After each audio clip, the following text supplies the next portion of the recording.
Okay,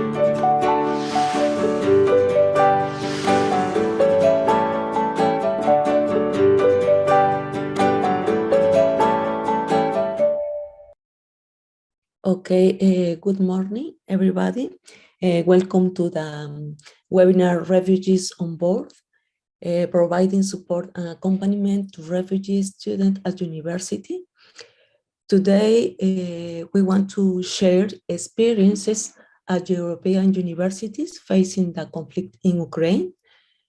Today's session has three main blocks. The first one is like a theoretical block related to refugees from Ukraine and the access to higher education.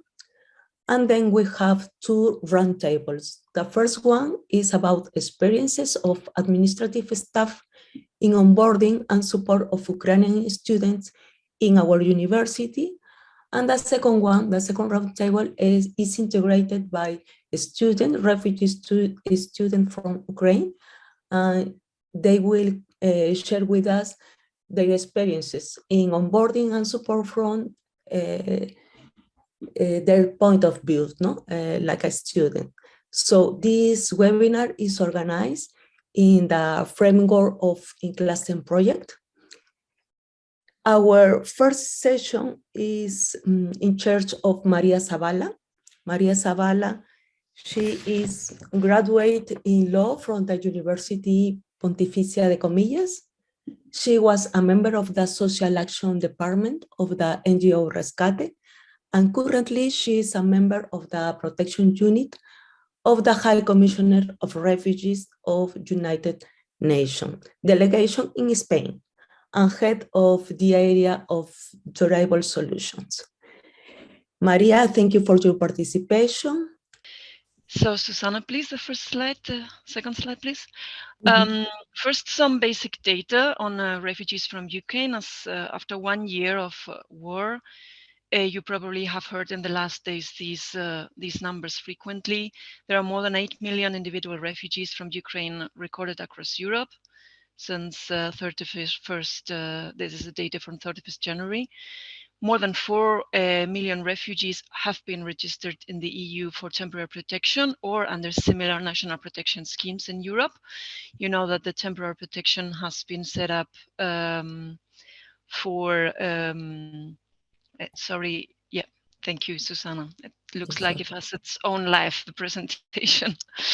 The temporary protection scheme has been specifically activated for Ukraine, for refugees from Ukraine, but others have resorted or are accessing other forms of protection under national protection schemes in Europe. So we will also find refugees that have actually accessed refugee status in their countries where they have arrived. One of the specific features of the Ukraine population movement is that the majority of those fleeing Ukraine are women and children. From the onset of the war, the gendered profile of the Ukraine refugee crisis has become evident. Most of the refugees arriving have been women-headed households or single women, adolescent girls, and elderly women, which poses very specific challenges. You see, I'm sure that the presentation will be shared with participants and also other documentation. You see on the bottom of these slides that you can access some specific information on UNHCR's data portal and on our documents on the Ukraine situation, where you can find more specific data and make a more deep dive in this. This is a more graphic representation of what's happening across Europe with refugees from Ukraine. Poland and Germany remain the first receiving countries. Germany has over 1 million refugees that have arrived. Not all have yet accessed temporary protection or have registered for this option. It's around 8,800 refugees that have temporary protection in Germany. Spain is the fifth country, the fifth receiving country, with 167,000 refugees registered with temporary protection, and Sweden is in post number 21 with slightly over 50,000 refugees from Ukraine. A bit of an explanation about the temporary protection regime. Next slide, please, Susanna. On March 2022, the member state of the EU decided to activate the Temporary Protection Directive, which was established back in 2001 for the EU to have a quick mechanism to provide protection to people in case of mass displacement. The situation of the war in Ukraine was established as such a mass displacement of people arriving to the frontiers of the borders of the EU, and so the Council directive was activated. It is aimed at providing immediate protection to refugees from Ukraine arriving to EU countries, and it establishes a minimum protection framework, which the EU member states have to guarantee for those arriving. So the EU countries have established different arrangements, adopting or maintaining more favorable conditions than those established under the directive. And in some cases extending the scope of the temporary protection, what is provided under the Council decision. Who is eligible for temporary protection? Susanna, I think we are one slide ahead. If you, thank you. As established in the Council decision, that activates the directive, it would be Ukrainian nationals who were residing in Ukraine before 24 February 2022, their families members, and their family members displaced on or after that date. Also stateless persons and nationals of third countries who were benefiting from international protection or equivalent protection in Ukraine before that date, their family members also, and that had to leave the country because of the war in Ukraine. And then, as I was indicating, EU member states may decide to apply the temporary protection regime to other persons beyond these, including, for instance, to stateless persons and to nationals of third countries other than Ukraine who were residing legally in Ukraine and who are unable to return safely and permanently to their country or region of origin. So the first group of persons are Ukrainian nationals, as you can see. The second one are those who were residing in Ukraine under international protection. It means stateless refugees or those who were benefiting from other protection regimes. But the Council decision also provides the possibility to EU member states to go further, to include additional categories. On the next slide, we can see what rights, in principle, temporary protection provides for refugees. It provides a residence permit. It provides for a work permit, either under self-employment or under employed by others. It also provides access to social benefits, accommodation, legal and psychological assistance, social support, language learning, etc., access to healthcare, and access to education for children under 18 under the same conditions as nationals. I wanted, as I said, to provide a bit of very shortly a small focus on what's happening in each of the three countries that are covered by the IncluStem project. In Germany, as I said, it's the second receiving country currently. We've talked about the figures. Germany has extended the scope of the temporary protection to Ukrainian nationals who resided in Germany before 24th February. and who are unable to renew residence permit because they no longer meet the relevant criteria to issue them. So those who were in Germany before the outbreak of the war and cannot renew their permits would have a flexible system, a flexible procedure to access temporary protection also. In the case of Sweden, as I said, it's over 50,000 persons who have been registered for temporary protection. Sweden has also extended the scope of the temporary protection to those who have traveled and stayed in Sweden during the period from 30 October 2021 until 23 February 2022. Ukrainian nationals, stateless persons, beneficiaries of international protection, limited to these persons. It has also introduced an improved processing scheme to respond to the large influx of applicants for temporary protection, and a new e-service has been set up by the Swedish Migration Agency for that. In the case of Spain has also extended the scope of the temporary protection regime. In this case, it's to Ukrainian citizens who were residing in Spain before the 24th February and find themselves in an irregular situation in Spain. So a bit similar to what Germany has done. And in addition to that, third country nationals who were legally residing in Ukraine, including short-term residence permits holders or student visa holders who cannot return to their home countries. These are also included.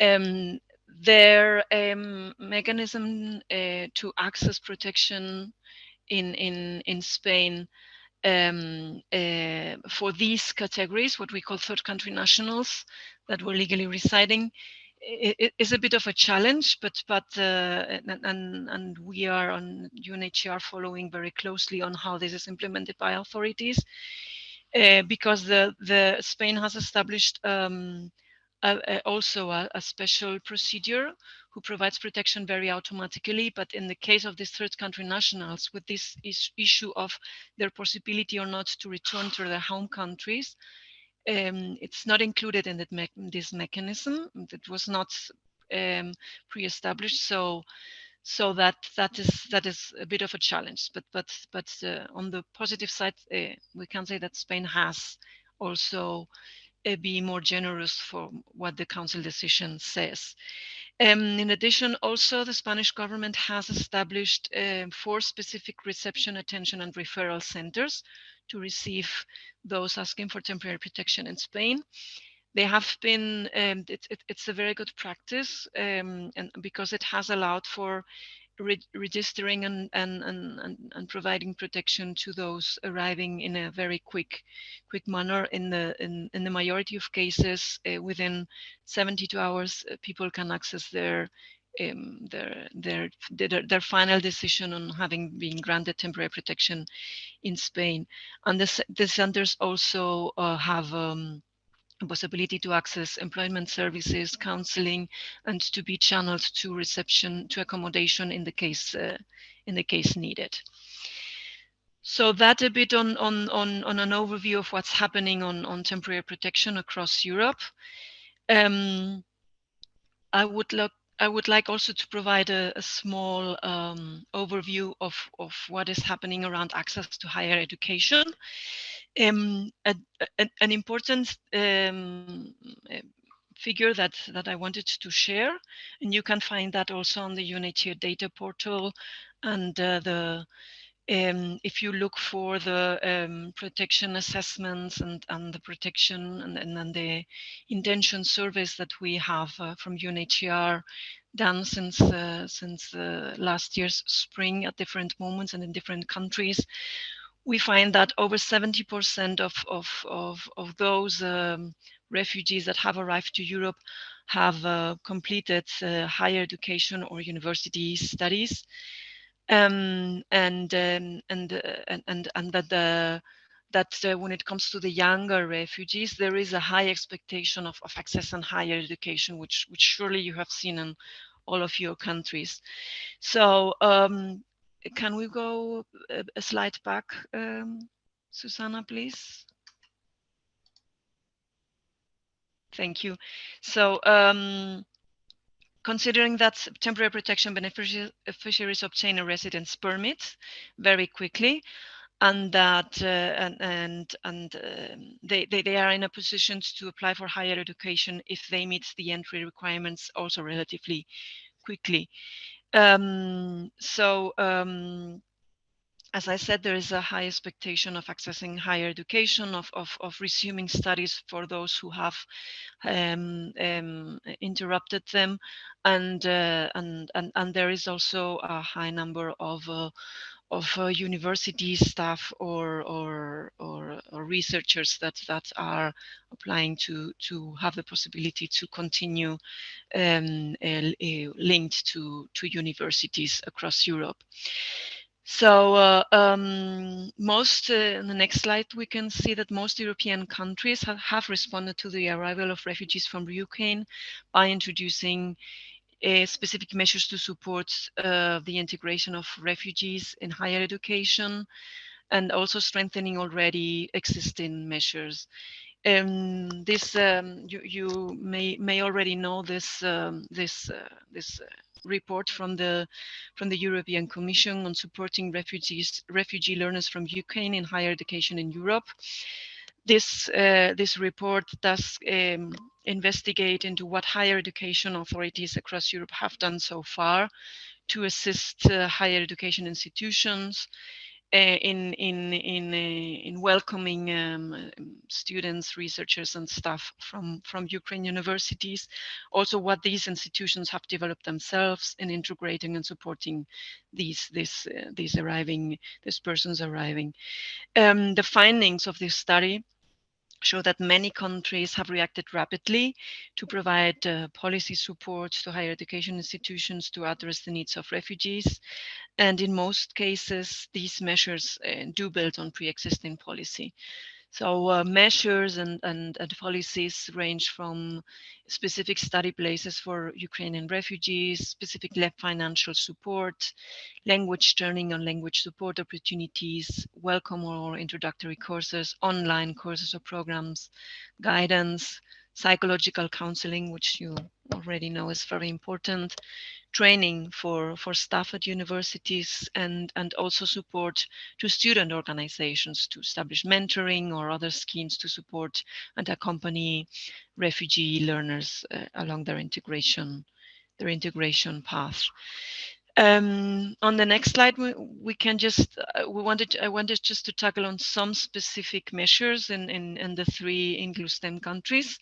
I'm sure that you are in a better position than myself to explain if these past practices are having an impact in your countries and how they are doing.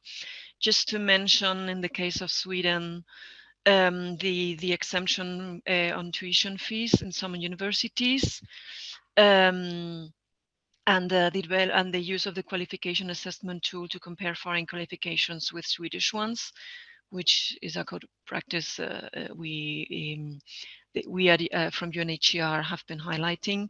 In the case of Spain, the Ministry of Universities launched the University Refuge Action Program to welcome and support university students from Ukraine, researchers and administration and service staff.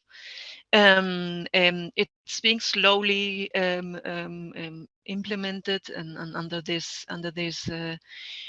plan, specific financial support has been made available or is being made available to universities in those locations where the highest number of refugees from Ukraine are residing, and also to support the Conference of University Rectors to study the adoption in Spain of the European Qualifications Passport for refugees, which from UNHCR we are following up very closely. In the case of Germany, we wanted to highlight the Future Ukraine, this scholarship program for refugees from Ukraine at German universities.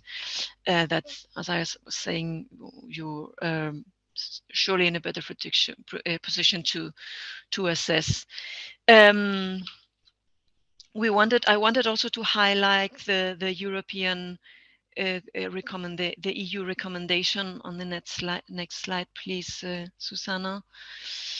The EU Commission has published a recommendation on the recognition of academic and professional qualifications, aimed at providing the EU member states with guidance and practical advice to ensure a quick, fair, and flexible recognition process for these qualifications. The document is divided, if you are not familiar with it, into 4 parts. It provides first a structure, an explanation of the structure of the Ukrainian higher education system. It outlines then the documentation that it's normally issued, the diplomas that are released for the main qualifications in this system, the methods of verifying the authenticity of these qualifications, and finally it includes detailed information on resources to support a more in-depth knowledge of the Ukrainian system and on how to correctly assess evaluations and qualifications. To explain how these can be put in place, the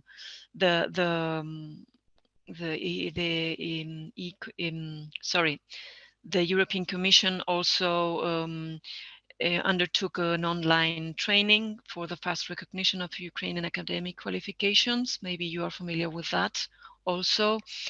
And just on a final note, to also provide you with some resources, we at UNHCR, on our last slide, have developed a specific online or digital information site. Sorry, Susanna, if you can go to the next slide. I don't know. Yeah, thank you. You can see it here, how to keep studying during the Ukraine situation. And I just invite you also to get into it if you are not familiar with it yet. It's a site that tries to capture the different good practices that UNHCR has been collecting around Europe, the different initiatives, resources developed and to assist Ukrainian students and academics, and I hope it is also useful for you. So this is the quick overview I wanted to share with you. Thank you for the time.